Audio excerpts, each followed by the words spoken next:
WFYI podcast brought to you by Bloomington, Indiana, an American college town offering food and drink, college sports, outdoor activities, live music, cool art, and good times daily. Everyone is welcome in Bloomington. More information at visitbloomington.com. This is WFYI News Now. It's March 20th, and I'm Darian Benson. On today's show, Governor Holcomb signs a bill allowing happy hours. Democratic State Senator Jean Breaux steps away from her position. A new federal grant aims to reconnect communities divided by construction projects. And a conversation with Visit Indy as thousands are expected to travel to Indianapolis for the Eclipse next month. We know that people are choosing Indianapolis as their place to see this really unique celestial event.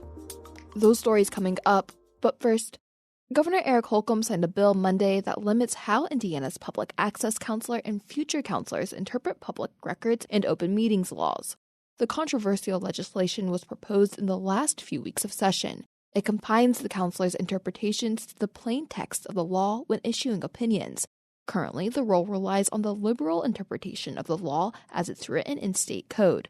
In a statement, Holcomb said he took into account concerns raised about the impact of the bill, but he believes that the change is less concerning because the court has the final say over the law.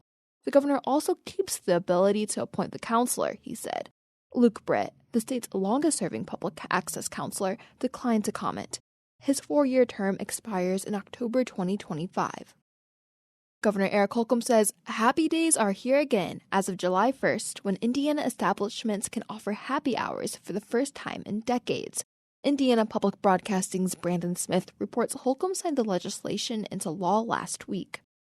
Indiana law had banned happy hours since 1985 in a bid to help reduce drunk driving. As he signed the bill lifting that ban into law at a local Indianapolis bar, Governor Holcomb said the measure empowers businesses to serve responsibly. And that's what they do here at the Whistle Stop Inn and all over the state of Indiana. And so this is in response to not only their concerns and advocacy, but also to the consumer. The bill does maintain some restrictions. Beginning July 1st, bars and restaurants can offer reduced prices for drinks for no more than 4 hours a day and 15 hours in a week. And those happy hours can't be between 9 p.m. and 3 a.m. For Indiana Public Broadcasting, I'm Brandon Smith at the State House.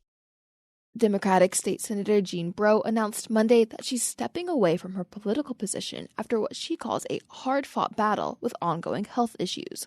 Breaux represents District 34, which includes the east side of Indianapolis and parts of Lawrence. She was elected to the state Senate in 2006 and served as assistant Democratic leader for the caucus from 2012 to 2020. In a statement, Breaux says representing her community has been a highlight of her life and career. And a new federal grant will help fund a project in Anderson that aims to reconnect communities that were divided by transportation infrastructure decades ago. Indiana Public Broadcasting's Violet Comber-Weiland reports the project is intended to provide these communities more direct access to education and job opportunities through infrastructure. This round of federal funding provides $368,000 to redesign a 7.5-mile stretch of State Road 9 and the Scatterfield Road corridor in Anderson. In a press release, the Biden-Harris administration says this funding will go toward restoring Hispanic and Black communities south of I-20, which it says were displaced during construction in the 50s and 60s. The Madison County Council of Governments will hear public input and participate in various analyses and comparisons in facilitating this project. This grant is a part of President Biden's Justice 40 initiative, which aims to have 40% of certain federal investments go to disadvantaged communities that have been underinvested in and burdened by pollution. For Indiana Public Broadcasting, I'm Violet Comber-Weiland. And for our final story today, Indianapolis is squarely in the path of totality for next month's solar eclipse. The city is expecting thousands of visitors to experience the solar event in central Indiana. WFYI's Jill Sheridan sat down with Visit Indy's Morgan Snyder to find out how Indy is getting ready.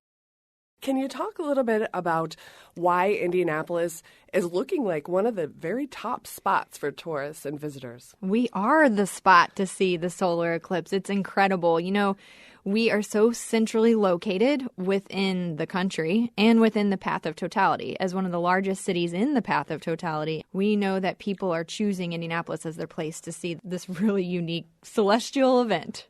And it's going to be pretty incredible from what I hear. I've never seen a total eclipse of the sun. Do we have any idea how many people are we expecting in Indianapolis, or any kind of impact that we might expect? So we are anticipating over 100,000 people coming into the city to watch the eclipse. Now, that's Indianapolis. I think the state will see a large influx in some of our donut counties. And when it comes to economic impact, it's so hard to predict at this point. And it's, this is a new event for us. We have done so much research with the cities and towns that were in the path of totality for the last solar eclipse, which was 2017. Columbia, South Carolina, they've been such a great resource for us. We know that Columbia, South Carolina, they had a $48 million economic impact, a smaller destination than us. And what is very interesting when looking at the 2017 solar eclipse to what we're about to experience here in the city, there are more people that live within the path of totality in the 2024 solar eclipse. The duration of totality is much longer than it was in 2017. And you just have so many more densely populated cities in the path of totality for 2024. So even in looking at 2017 numbers, we really anticipate those being increased for 2024. So if somebody hasn't made their plans yet, is it too late? Will they be able to find out anywhere to stay in central Indiana? It's not too late. In fact, we have heard, and it gives me anxiety just to even think about this, but we have heard that many people look at the 10-day forecast and decide where they want to be for the solar eclipse. And I understand that because this is a very weather-dependent event. We do have hotels that still have availability. We have Airbnbs and short-term rental properties with some availability. But what we have seen is the demand is there, and we do anticipate a sellout. Airbnb came out and said we are the #1 most booked destination in the path of totality for that Sunday, Monday booking. A lot of events that are planned. What can people expect? How can people sort of pick where they want to go? We are tracking nearly 60 events across the city to celebrate solar eclipse. Customized restaurant menus, and there's about 10 bars and restaurants that have customized cocktails on their menus. But then you have some of the big activation zones like Newfields, the Indianapolis Motor Speedway, and what they're doing to partner with NASA. NASA coming out and saying Indy is only one of 3 official viewing destinations in the country for the path of totality. Of course, downtown, White River State Park, their Lunacy Festival, this is a free festival. They'll have activations all day long. So you do need to plan where you're going to be for the solar eclipse. We're really encouraging eclipse enthusiasts to find one spot, get there early, make a full day of it, and whatever you do not leave immediately after the solar eclipse. We've asked all of our events to increase programming beyond that 3:06 p.m. time frame when we're going to see the totality start. We want traffic to trickle out because that's one thing we've learned some of the other destinations in 2017.